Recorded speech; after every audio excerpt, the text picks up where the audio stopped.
so there's kind of, a resonant theme, and it's never too early to plan for January 1st, those of you who like to make New Year's resolutions. So one of the things that struck me in your story, Vanessa, was this idea that even in a beginning, not everything changes. But I also think, the title of this chapter, The Boy Who Lived, it echoes what you're saying, right? It points to a history. There's something that's happened before. He survived Voldemort's attack, right? For some magical reason, this tiny baby has survived this horrific attack. And we're starting with the delivery of the baby to the safe house. So far, so good. So then there's this feeling of every beginning is also an ending. But I also like that it happens on a Tuesday. Because a Tuesday is not the beginning of the week. It's not like an obvious January 1st kind of moment where you're let me plan for my whole life. Yesterday I spent a bit very late and planned out my calendar from January through May. It was a very peaceful experience. I could tell you what I'm doing on March 3rd. I'm so happy. This is not always a good way to live. And what I like about this chapter and what it says about beginnings is that actually we have permission at any time to make a new beginning. Because it's kind of arbitrary when we say there's a new beginning, right? The calendar is kind of a made-up construct. There's nothing... Spoiler alert. Spoiler alert. But do you know what I mean? We have permission to start again at any time. Recently, I had one of those notebooks, because I'm a good hipster, and I make notes in it, and then I maybe sketch for half a minute and then turn the page. But at some point, I was fed up with this notebook, but it wasn't done yet. And you know what I did? I just started a new notebook. You're committed to being really wasteful. Oh. But do you know what I mean? We feel we have to finish something before we can begin something, and actually we can begin anytime. I love that idea. I also think that this chapter is showing us the opposite too, though, that a beginning can be thrust upon you when you don't want it, right? Petunia and Vernon are, to some extent, at the beginning of their marriage, right? Certainly from where we're going to spend the rest of our time with them. And they're just setting up their family and what being a family means. And this kid shows up on their doorstep that they didn't ask for. And I think that is absolutely true in our lives, right? I feel like this is personal, and I don't mean it as personal, but we can plan through May 3rd, but some plans, as I know you know, plans fall through and last minute things happen. And so a beginning, even though you can do one at any time, I also think you have to be ready for the fact that it will happen to you randomly, right? You can't plan for all the beginnings. Yeah. What I do like is that the way in which the new beginnings, I think the Dursleys have a choice with this beginning, right? It's not invited, they didn't expect it, and here it is, right? There are some things that just happen to us, and what we do with it is what matters. And I feel McGonagall says in the chapter, she's maybe today will be known as Harry Potter Day for all time in Scotland. Just so you know. She's even though she's not yet celebrating, she's I don't believe Voldemort is dead yet. She is choosing that this is going to be somehow a moment to remember and to celebrate. And the Dursleys, they never celebrate his birthday, right? They don't even honor, the very fact that he was born. I think there's the weirdest line in this chapter where Petunia and Vernon say, well, he would be about Dudley's age now, right? As if they haven't always been the same age. He's just caught up to Dudley's age now that you've thought of him. It's such a weird way to say that. Anyway, but yeah, it's the first time they're thinking about him for a long time, so it's the first time that he's existing for a long time. If they had been cultivating a relationship with Harry, or even just thinking about him, being well, I don't like his parents, but there's this little boy in the world, and he's, the closest relative to our son of that time, right? There are different reasons. You can have different feelings about the parents and the kid, and this comes as a complete beginning to them because they've done none of that internal work. I've never thought of that. It didn't need to be a beginning. Right. They could have already been in relationship with these people, but they were just so afraid. They're so afraid, and yeah, we can go so afraid. They're also not nice people. So and as someone, this is a safe space, as someone with some not nice people in my family, I'm like, we can keep our distance. I'm fine with that. Really? No one related to that? I was like, really, guys? You don't love all of your family? Adopt me. Sounds great. I love my immediate family, just to be clear. Anyway. There's some petunias in my life, and I'm like, we're good. That's for real. That's for real. So I have a question then. Yeah. Why does the book, that Harry Potter, start with Vernon Dursley? Yeah, so I have a theory of that. I think it's a really invitational way to get us to see ourselves as wizards and not as muggles, right? Because we're introduced to muggles, we're introduced to the Dursleys, and they are nothing like us, right? We are people who want to pick up books and read about a boy wizard, but they don't like imagination. They don't hold with such nonsense, right? And so, whereas we immediately see ourselves in McGonagall. It's so lovely to see yourself in this like thing that can transform into a cat, right? And so I think that it's a lovely way to ask us to begin this book seeing ourselves as like the boy wizard and not as the boring muggles with no powers. And okay, this is cool, because what I love about starting with Vernon is that he sees a number of strange things. He sees a cat reading a map. He sees a man in a purple cape. He just sees a cat that happens to be looking near a map. That's also what's wrong with purple capes. This is Somerville, nothing. But like, the first reaction he has is he doesn't compute. He kind of ignores it, and then he turns back and is like, that's weird. Still don't want to engage with it, let me return, right? There's a number of those strange new beginning invitations that happen, and at some point he's confronted by so many of them that he's like, okay, something is clearly going on, but I'm gonna shut this down, I'm gonna ignore this beginning, and he likes to think about a large order of drills instead, right? He's turning to something he can control and think about rather than open and engage with something that's unknown and therefore maybe a little scary, but also something that could be so exciting. Yeah, I agree. This usually happens quietly in the studio where I get to think for a minute. Yeah, I really like the idea of thinking of every invitation as an opportunity for a beginning.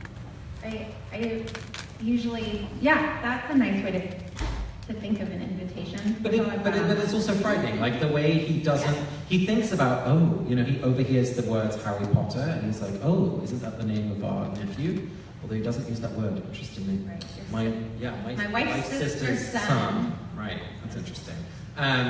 So he hears the words Harry Potter, and so he's confronted that there may be a relationship, there may be a connection, particularly through his wife, and so he's like, oh, I should call Petunia. And he's about to pick up his not mobile phone because he's gonna go to the payphone. That's what he's gonna do. Yep. But then he stops himself. And it's this weird dance of like not wanting to remind her of a painful past, but it's also like he's unwilling to have a difficult conversation. Yeah. This new beginning raises up actually a ton of challenges for her. As it does for all of us. Well, I think all beginnings do, right? One of the most beautiful things, something that I really admire that I got asked to do once, when I did a summer internship as a chaplaincy intern, it was like, competitive to get into this program, and so you're supposed to be like honored on the first day. And you've just sat through like 16 hours of hospital HR training, so you're not like super happy to be there. And I was really anxious, right? I was about to start like going on patient visits and meeting sick and dying people. And it was so nice. Our supervisor said, I would like for you to spend several minutes writing what it is that you had to give up in order to be here. And that whenever you are somewhere, that this is a gift, we're gonna have an amazing 10 weeks together, but I know that you had to give up a lot in order to be here. And it was such a relief to have her say that, because I was like, yes, I feel like I did. I'm gonna spend my whole summer inside this freezing air conditioning instead of outside, right? Like, I felt like I was mourning a lot. And I think that that's always true in the beginning, right?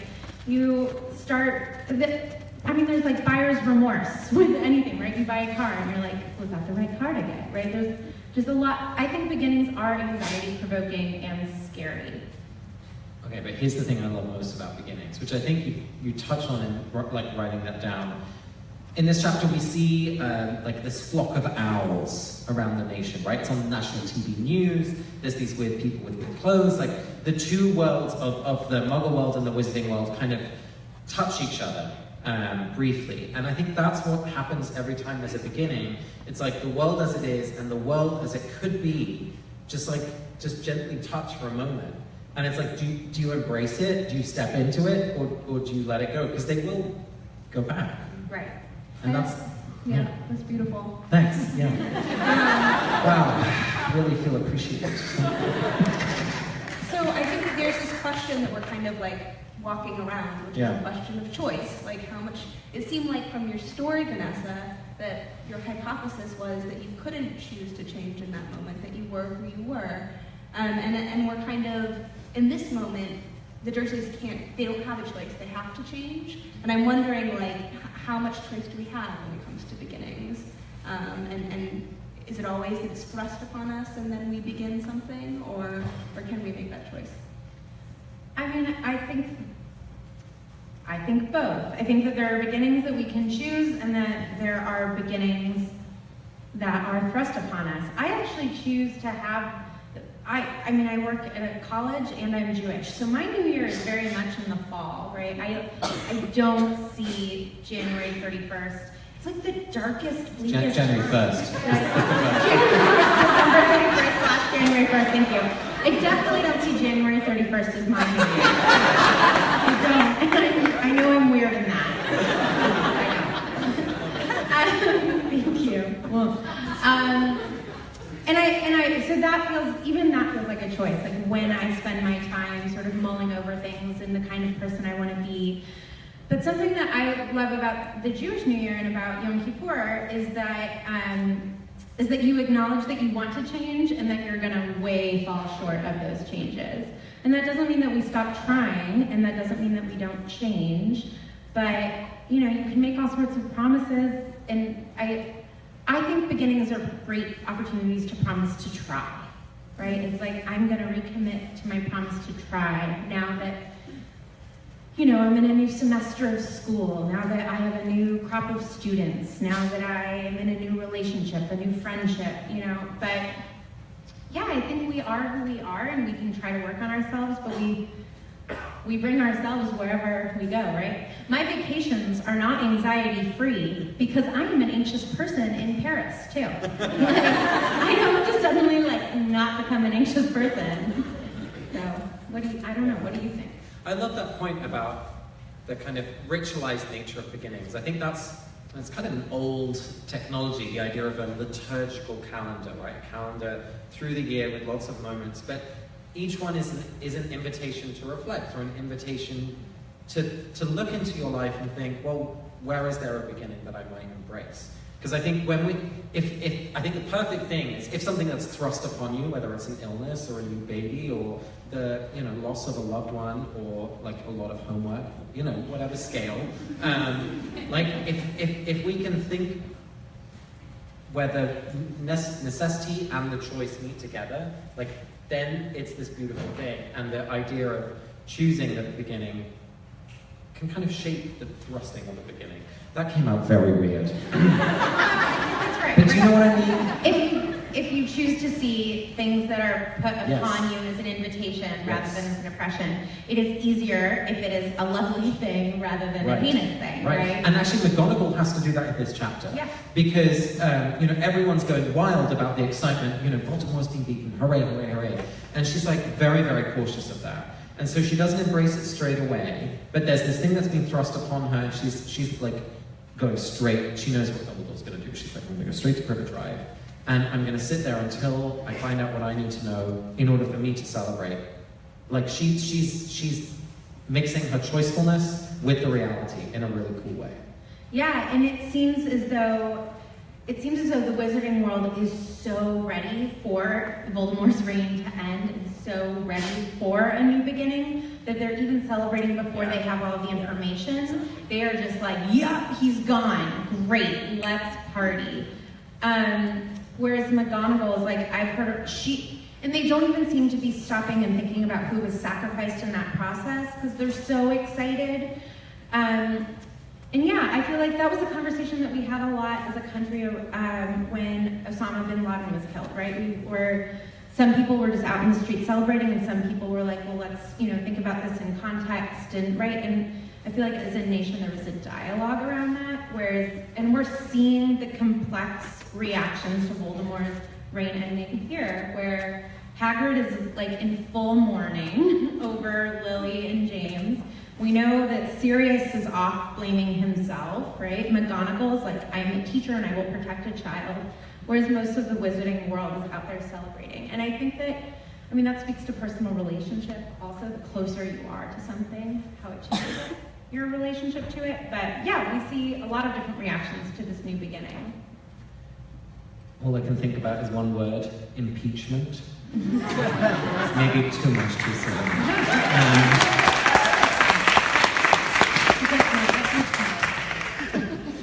All this talk of beginnings reminds me of one of my favorite poems. No, really, it does. I wrote my thesis.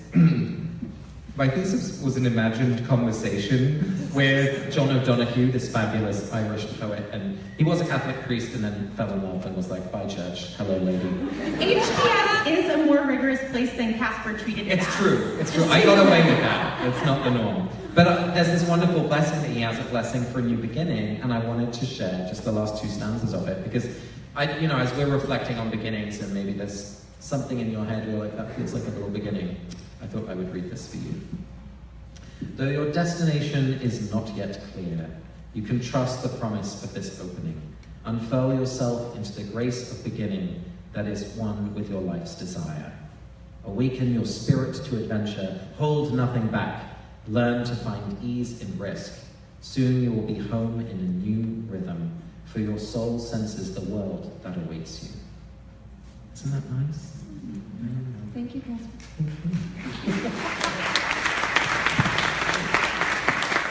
So Casper, yeah. Now it is the time in our podcast where we would do an ad.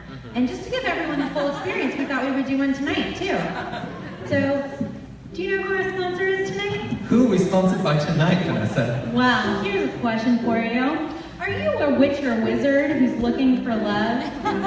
Maybe you're a squib who's only into witches. Maybe you're a witch who's only into squibs. W-Date's not here to judge, it's just here to help you find love. W-Date, just like J-Date or Christian Mingle, is the app for you to find romance in the wizarding world. So if you're Schmissa Schmalfoy and married to a fascist with a teenage brat, this might be the place for you to find a piece of extra on the side. There's a setting for that on wdate.com. And now, with the app, you can get your first month's free if you use the offer code Harry Potter. Even if you're a Malfoy, you have to use the code Harry Potter. W-Date. It's magical. I see several people already downloading. Wonderful. Thank you for your support. If you use the offer code, it helps support the podcast, so please use the offer code, guys. Maybe download W-Date. Thanks, Vanessa. Thank you, Casper. Yes. We love doing some silly advertisements. Last week we were advertising Blue Apron, and we got really interested in how Nagini in book 4 feeds Voldemort, and I didn't realize what milking a snake means. It's about the poison, but I thought it was like lactation. I was very confused. We have gotten more emails correcting us on this than anything. It's amazing how supportive our listeners are in not wanting us to not know this about snakes. I have learned. Please stop emailing us about snake lactation. I'm so sorry. On with the show. We're very excited to be joined by our special guest, Rav Hazon Eliza Berger. Welcome, Eliza. rabbi and the cantor at Temple Emmanuel in Newton. She nearly became an opera singer before choosing the rabbinate. And her greatest joy in life is helping young adults find a relevant Judaism for the 21st century. So who better to join us as our guest? So Elisa, will you share with us your story? I would love to. So the year is 70 CE. All right, great year. Rabban Yochanan ben Zakkai is terrified. Okay, he is living in the greatest city of the world. The only problem is it's under siege. So Jerusalem's been great. It's a great place. There's this whole spiritual technology. They know exactly what to do to talk to God. They go to the temple, they give their sacrifices. God's like, thanks guys, see you later, see you next week, come back again. Everything's going great. But the Romans are watching, and there were some hotheads in the city who thought that the solution to the problem would be to burn all the food, because if they were starving, God would definitely come to the rescue. Wrong. So they're starving. He's terrified. He calls the city official and is like, dude, you gotta get down here and talk to me now. So they start talking. The guy's like, what do you want me to do? And Yochanan ben Zakkai is like, you've gotta do something. He's like, dude, they're gonna kill me if I do anything. Yochanan ben Zakkai says, then you have to get me out of here. So they come up with a plan. The next day, Rabban Yochanan ben Zakkai falls gravely ill. His students are wailing and moaning and crying in the streets. They're coming to visit and pay their last respects, and nobody notices that they're sneaking in these really icky, stinky, smelly candles and lighting them in his room. Soon the cries are going out, Rabban Yochanan ben Zakkai is dead, oi, oi, oi. Everyone knew the only way out of Jerusalem was in a coffin. So that's what Rabban Yochanan ben Zakkai did. He had his students put him in a coffin and carry him out of the city. Now, when they got to the edge of the city, it got a little scrappy. They get up to the Romans and they're like, our teacher, he's dead, we can't help it, he's dead. And they're like, oh yeah, your teacher's dead? We're gonna just put this lance straight through the coffin. They're like, no, what are they gonna say? What are they gonna say about, they can't say that, don't let them say that. Okay, fine. They make it through. Now, here's where the story differs. Some people say Rabban Yochanan ben Zakkai had a plan. He had a vision. He knew where he was going. Maybe he did. Or maybe he was just like, nothing good is going to happen here. I'm going to get somewhere where it's a little bit better. So he goes out and he goes to the Romans. Now, just to be clear, Romans and Jews, not friends. It's not like they're going to be like, hey dude, great to see you. Come on in. Come talk to our king right now. We love you. But he does it anyway. Rabban Yochanan ben Zakkai runs out, he gets out of the city in his coffin, jumps out of the coffin when he's out of sight of the Romans, and runs up to Vespasian. And he says, whoa, king, it's so great to see you. And Vespasian's like, dude, nah, I'm not a king.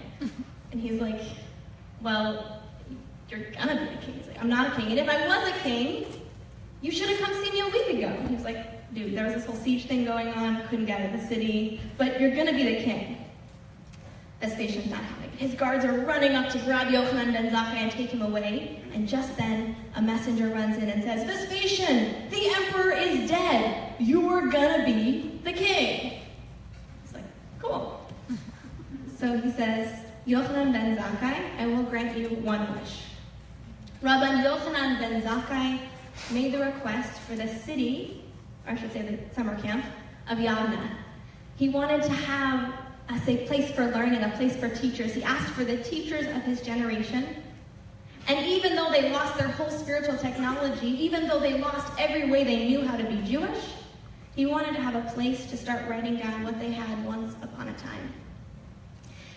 Now, the Judaism that we know today is the Judaism that Rabban Yochanan ben Zakkai made possible. Because he wrote about what all the technology was that they lost, his children were able to create a new spiritual technology for the future.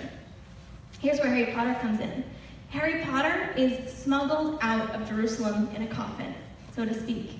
He comes out of this world and he is building a world of new possibilities, fighting against evil. And it's his work protecting the work of good, protecting the righteous in the world that enables us to have a future and a future of magic.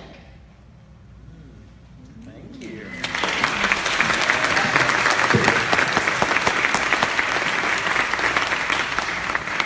One of the things I really love about that story is the idea that every tradition that we have now was at some point an innovation. It was something new. And the idea of like spiritual technology. I like that. Yeah. It's pretty sweet technology too, like to know that you're automatically granted like, yes, God wants exactly this. Done, check. Does it always work that way? I mean, not anymore. The offer expired. like our offer code sometimes does. I also love the idea that Harry in and of himself is a beginning, right? That he, at the end of this chapter, you know, we know that people are toasting to Harry Potter. And it is sort of, I mean, I don't know, it's like a baby naming or a bris or a communion, or right? Like, they're all putting hope into this boy, and he has no idea that he is going to come to symbolize so much for so many people. And to some extent, it is a reprieve for him that he gets to grow up not being famous, right? Maybe he'd be a jerk and like one of those like jerky famous kids if he had grown up not with the Dursleys. He would have been in the robe shop and be like, hey Draco, prep school, yeah. Yeah, maybe. Anyway. Because that, I mean, one way to think about 70 CE is great destruction and famine and loss. And yet, the way you were telling the story was like it was also the promise of something new. And I think that's a real, like, you can only do that with time sometimes, right? People in Jerusalem probably went like, yes, destroyed. But this is also true in Harry Potter, right? Like, we read it as joy and possibility because we're reading about a new baby. But he's just lost his entire family. Like, it's grief-stricken. The world is coming to an end. Like, they don't know that Harry Potter's, like, they're cheering him in hope. But who knows? He might come out of the muggle. It seems very on brand for the podcast that the thing that we've learned tonight about beginnings is that there's grief associated with them. That feels good to me, right? That feels right. Yes. That feels Jewish. It's true, we do yard sites, not birthdays. Which are like death dates. Death dates, not birthdays. Awesome. Lisa, thank you so much for joining us. Thank you.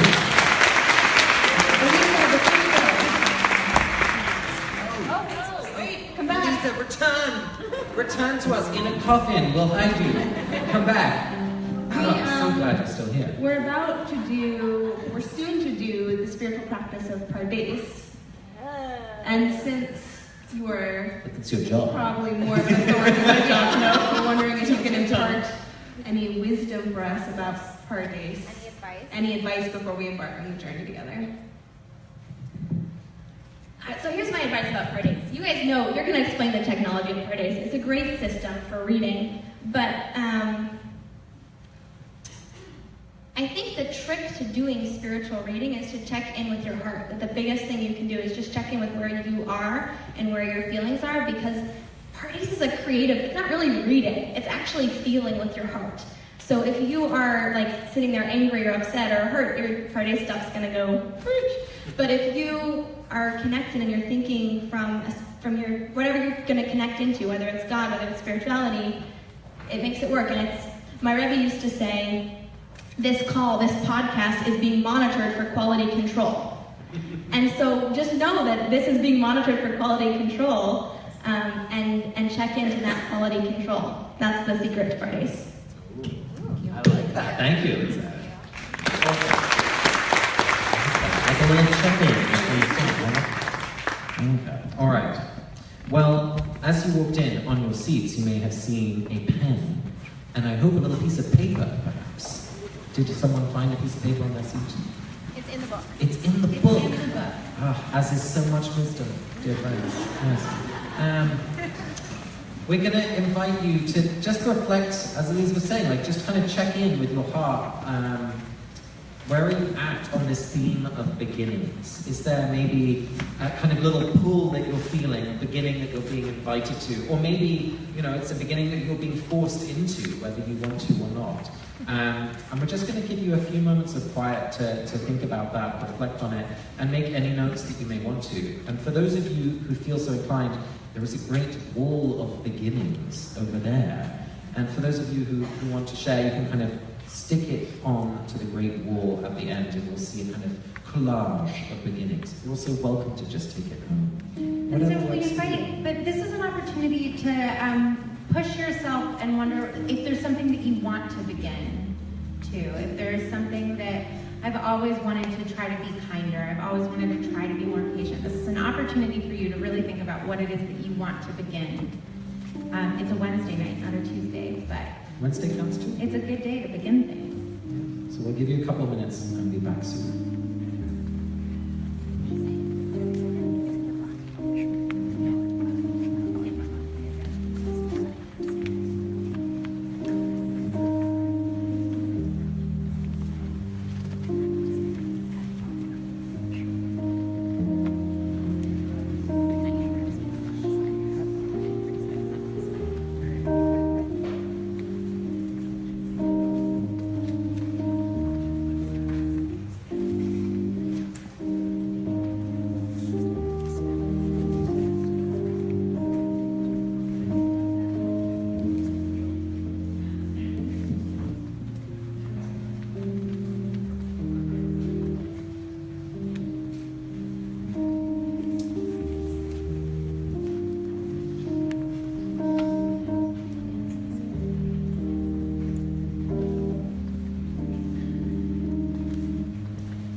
Another minute or so.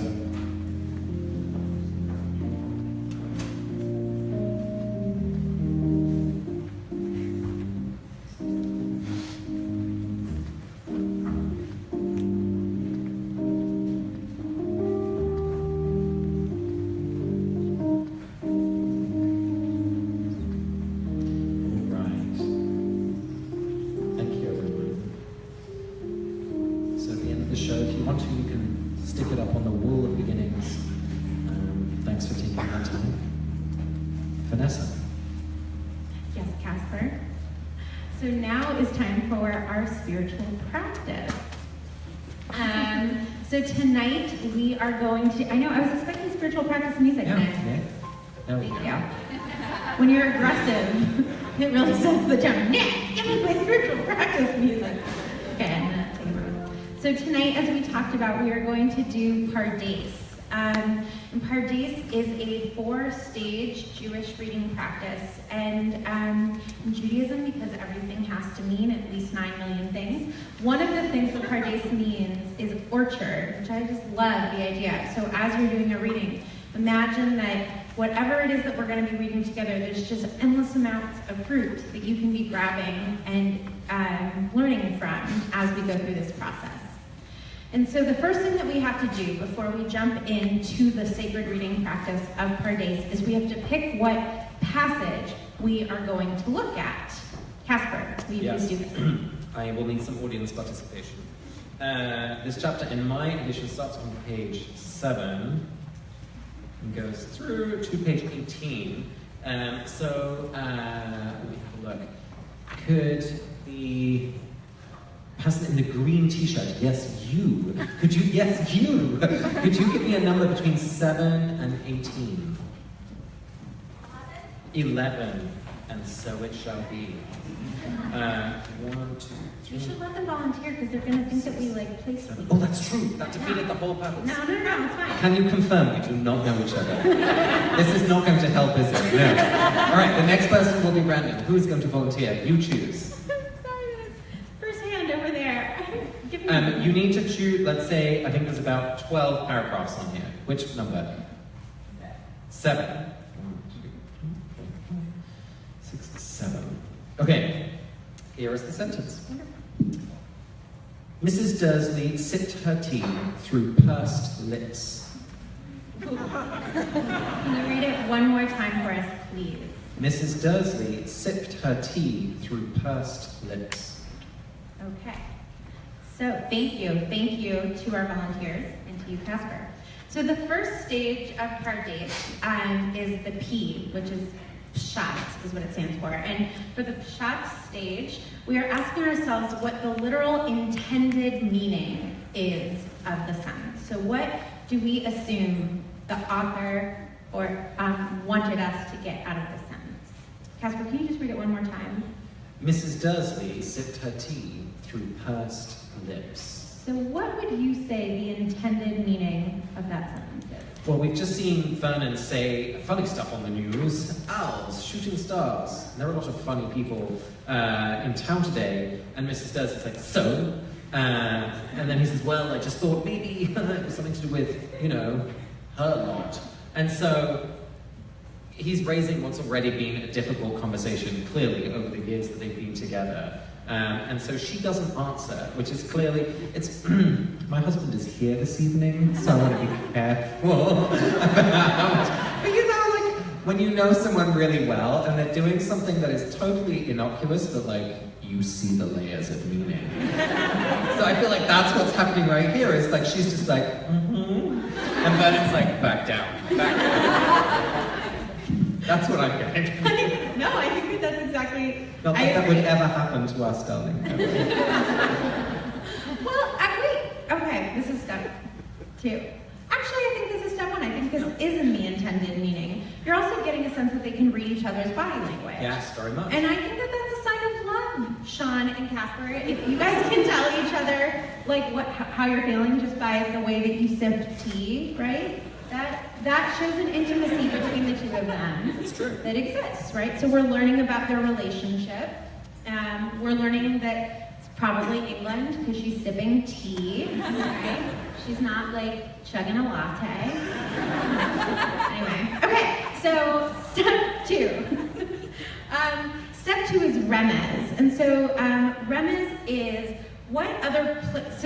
how we do Remes is it's asking about allegory, but the way that we like to do it is ask ourselves, what other places in the text does this sentence and even specific words remind us of? So that we can track throughout the text what different words mean.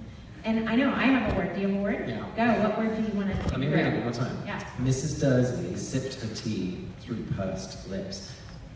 You're gonna do Percy Weasley. No! Oh, Percy. I was like, any excuse to talk about Percy. Sorry. See, I think I know him so well, and there isn't that same intimacy. Well, we are always a mystery to one another. I was going to go with the word tea. Me too. Oh, you do? Right, but you go first. Okay. We do love each other. I was thinking of Hagrid and in the cottage and how much, right, like every time the trio are in need of soothing, and right, McGonagall can be very practical, Dumbledore can be very wise, but Hagrid is the one who is always comforting and loving and there with like rock hard home-baked rock cakes and tea, like in large amounts of tea. And tea is, for those of us who are English, like you can't have a difficult or loving or serious conversation without a cup of tea. And so there's something here that illustrates both the loving connection perhaps between the Dursleys and also the gravity of the conversation that is bubbling up between them. Yeah. Well, in Ron has a line in book 3 that I won't remember specifically, but something bad has just happened either to Hermione or Harry, and Ron's like, can I make you a cup of tea? And then he's like, that's what my mom always does whenever anyone's in our hut. It's in Hagrid's hut. It's Buckbeak. Right, Hagrid is upset. Yeah, and he's crying, and they're coming up with different solutions. And Hermione's like, I'm gonna research it right away. Smart girl. And they all come back. He's like, I'll make some tea. Right. But it's, so I feel like tea is this signifier of caretaking throughout the novels. And then the other thing that tea is in Professor Trelawney's classroom, tea is this divination.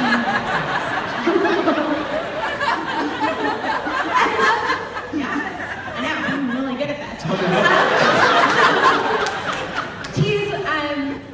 Tea's like the thing you read to be able to tell your future, which I guess speaks to the fact that it's this communication tool between them. I'm trying to think, where else is there tea? Where else is there tea?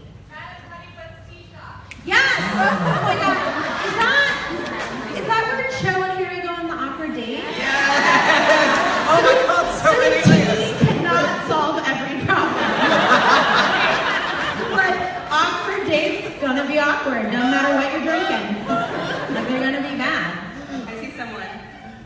Yeah. What? Where? Coffee on their date instead of tea. They did? Is that real? That's why it goes wrong. Is that real? Are you sure? Wow. You are That's not- not. Oh, Wow. I love you people. Yeah, Stephanie. Dudley tries to leave a cup of tea for Harry outside of his room because It is his extension in the house. It is. So did everybody hear Stephanie? Sorry. Dudley leaves a cup of tea outside of Harry's room as an extension of love later in the series. That's right. You guys are better at this than we are. Okay, is there any, where else do we see I'm you? empty. Okay. Empty. No. The third stage. Are you appreciating Ariana's edits right now? No. Okay, so that was great. Thank you. That was really fun. Thank you for your help. So step 3 is Derash. And the way that we do Derash is that we ask ourselves, if we were preaching a sermon on this line, if this was our liturgy for the week, if this was our Peshat for the week, it's so fun being an old Jewish audience. I get to use all my Jewish words. Right. So if this was our Peshat for the week, what meaning would we want to make from it? What would we preach? Can you read the sentence for us, please, Casper? Mrs. Dursley sipped her tea through pursed lips. I think I would want to talk about the risks of miscommunication, that we should, I mean, she should be talking to Vernon about her feelings, right? She shouldn't just be like sitting there with pursed lips. She should, I feel like the Harry would be coming into a more welcoming home if this was a home where people talked. And so like not letting those little signifiers speak for themselves because we can misunderstand them. And so I think the Derash that I would preach would be, don't assume that other people know you so well that they know what you're thinking, right? And my biggest fear in the world is miscommunication. It could be because like Romeo and Juliet was one of my first favorite plays, right? It's like all miscommunication and then kids die. But I think that's what's at risk in miscommunication, right?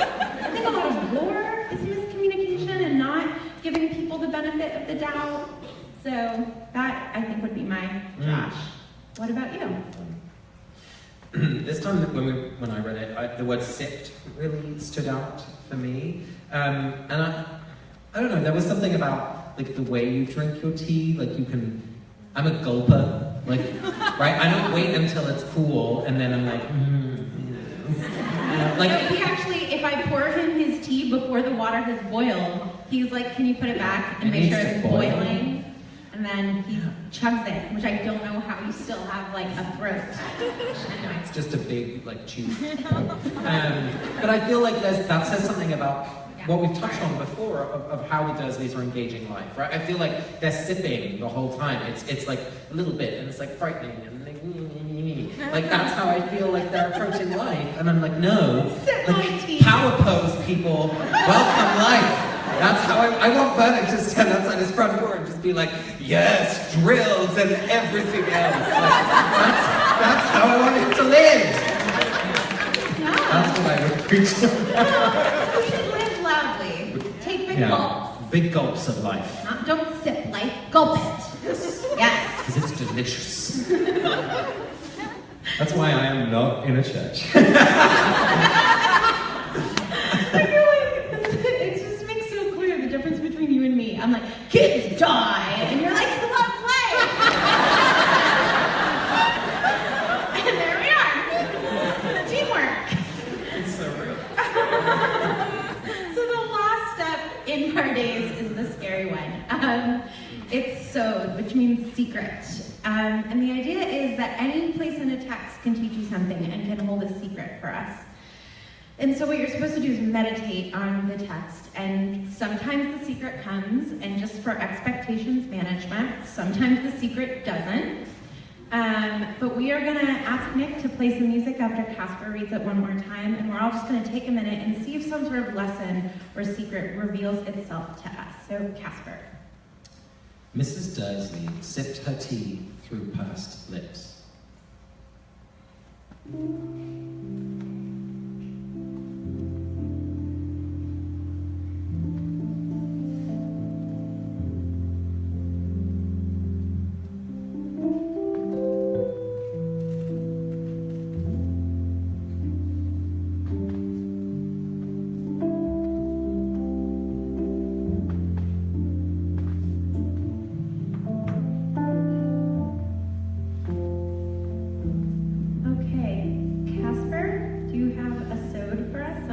to you? I'm like Reaching in the orchard? Yeah.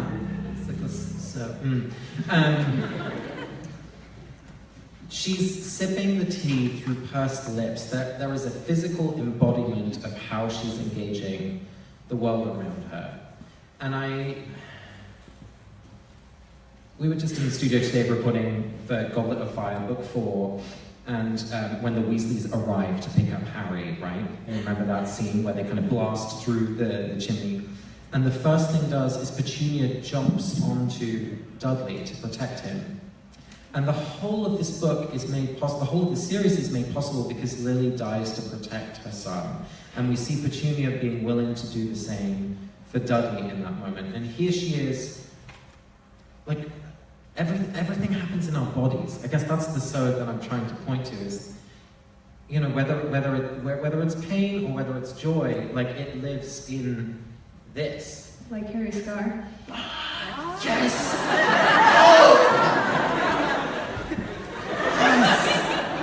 In the studio, we just get to steal those smart things, and you think we say them. But now you saw that she has really good ideas. But that's what I mean. Like, it happens through her lips, but in our bodies. Like, it doesn't go away. It's not forgotten. Like, it lives in us. Yeah, like Harry Scott. Thank you, Ryan. How about you, Vanessa?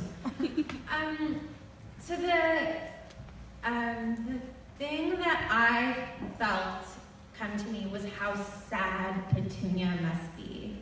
If you're sipping tea through pursed lips, I feel bad for Petunia, which puts me in a very awkward position of feeling bad for a child abuser. And I don't really know what to do with that, right? Out in the world, we very intentionally try to take the lessons from this podcast and from this process out into the world. And as someone who works with students who I see it as my job to protect, if somebody were to hurt them, I would very clearly draw the line of and you are an enemy, right? Like, you have done bad. These are my students. But I think that there are people who should have compassion for child abusers, right? It's not the judge and it's not the social, right? Everybody deserves compassion, and this is a moment in which I have compassion for Petunia. I lose it very quickly in chapter 2, but in this moment, I just see her humanity, and that is what was revealed to me. Hey. We knew it was coming. Yeah. Well, thank you all for doing Pardes with us. Thanks, Pardeses. Oh, Vanessa. Yes. I believe it's time for our second act. It is time for our second act. And it's a double bill. So often we have the pleasure of trying the products that we sponsor. And so, for example, we got to try BarkBox and we get to try Blue Apron. And so WDate sent us a free passcode and we got to try it, but we only get one often. Like Casper got glasses and I got the BarkBox thing. So we created a joint WDate profile. And so we're going to just go through this with you. We haven't tried it before, but okay. So it's very handsome, young man. You'll help us decide whether or not to swipe left or right. Okay? Cool. So this one. Victor Crumb, a retired Quidditch player, looking for a British girl with frizzy hair and whose nose is always in a book. Yeah, I feel like, Oh yeah. That. Swipe right. Okay. So Gilderoy Lockhart, interesting. He's looking for a man who loves adventures, who knows how to dress and doesn't think morality is a pure ideal. He's looking for a man who has a great smile, who in fact has won Which Weekly's Most Dazzling Smile Award 5 times running. Swipe left. Yeah, Swipe left. that. Oh, Sirius Black. He's handsome. So interested in men and women. Not looking for anything serious. But want something drama-free and out in the open. Oh, okay. Last relationship was with a werewolf, so your monthly mood swings don't scare me. It's a little insight into fanfiction. Looking for someone to go on adventures with and explore the city. Loves to travel, kayak, and hike. Right. I like to kayak. No need to murder. Get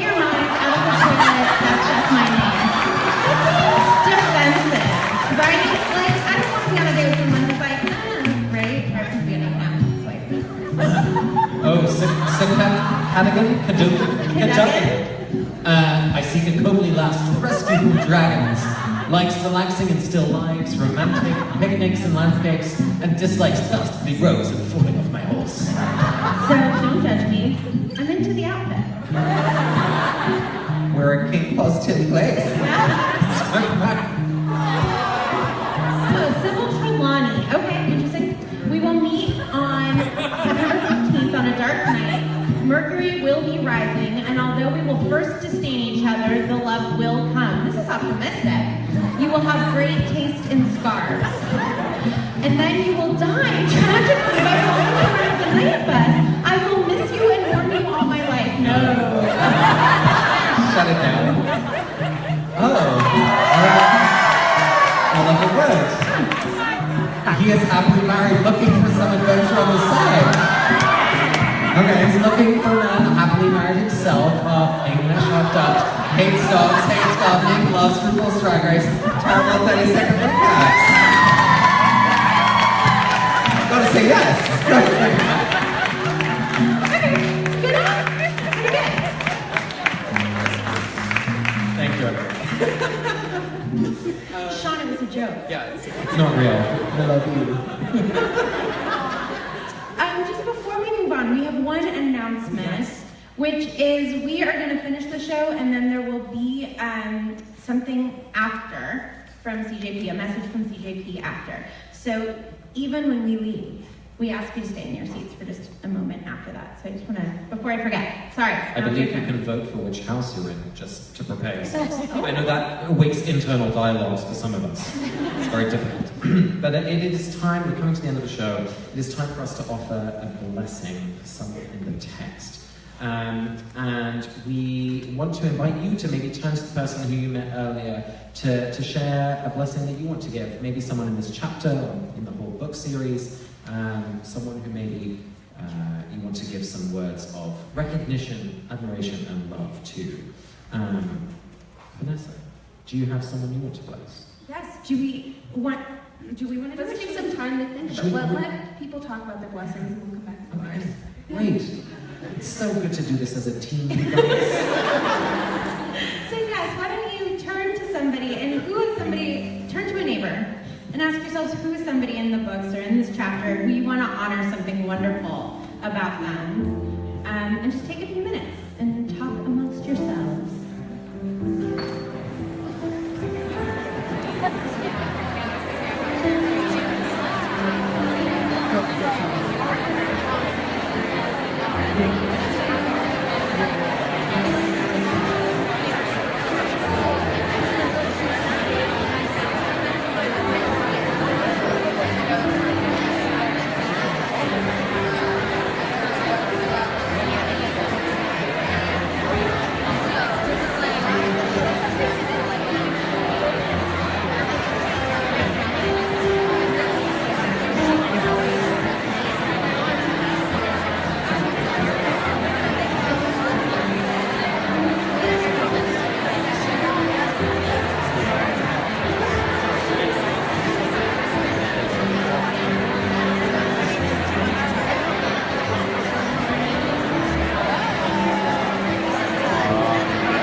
Another minute or so.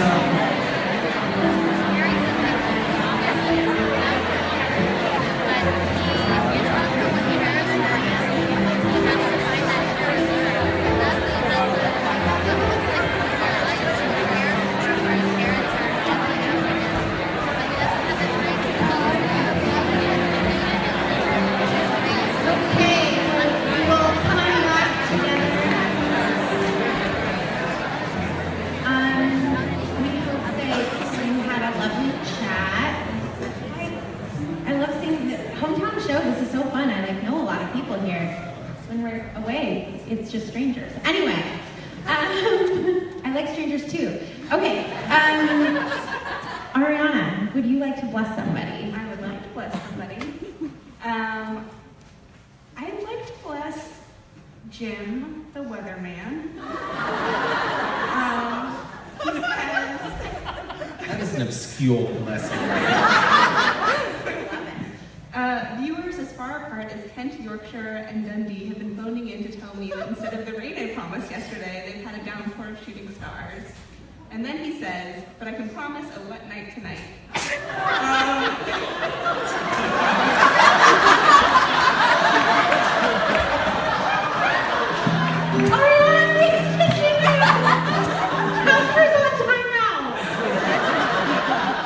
So two things. One, I just adore imagining Jim on the phone all day with viewers from all around. Yes. Jim is picking He's up the phone. cultivated a community. Yeah, he's cultivating a community. And then he's doubling down on what he really believes. He's coming. Yeah. And he's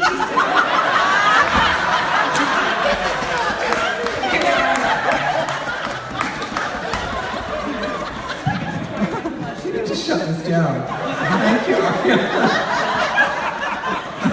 Would you like to bless Casper, or should I go? Yeah, you should go. Okay, I'm going to bless Minerva McGonagall. I've committed myself to only blessing women when we do this, and there aren't always options, but it's a great opportunity to bless Hermione a lot and Minerva a lot. So Minerva in this chapter sits all day on this wall. And I, in my early 20s, had some really boring jobs, and sitting for 8 hours doing nothing is awful.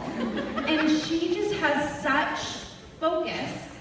And she's learned things, right? Even though she's just trapped on this wall, she's still gathering information about who the Dursleys are, and she's gathered that on the news. She's heard that the wizards have been celebrating, and she's used this trap of having. I sort of think of this as her cubicle moment, as an opportunity to still be learning and engaging with the world. And I just think that somebody who uses being on an airplane as an opportunity to still learn and engage with the world, and I'm very inspired by that. So I want to bless Minerva McGonagall for still learning even when she's in the middle of a really tedious task.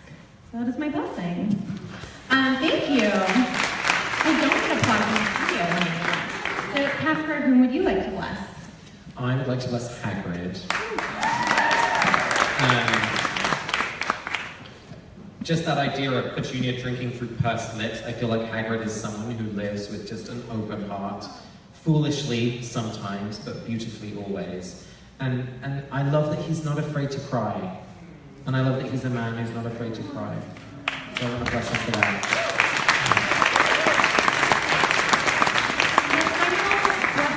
We would like to bless all of you for being here tonight. You all come from such different places, and a lot of you put a lot of effort into being here, hired babysitters, had to deal with Boston traffic, and we just know that it takes effort to come and be at a place like this. And because of you, this gets to be our job, which is amazing. So we want to just offer a blessing to all of you for being on this journey with us and for being here tonight. So thank you very much.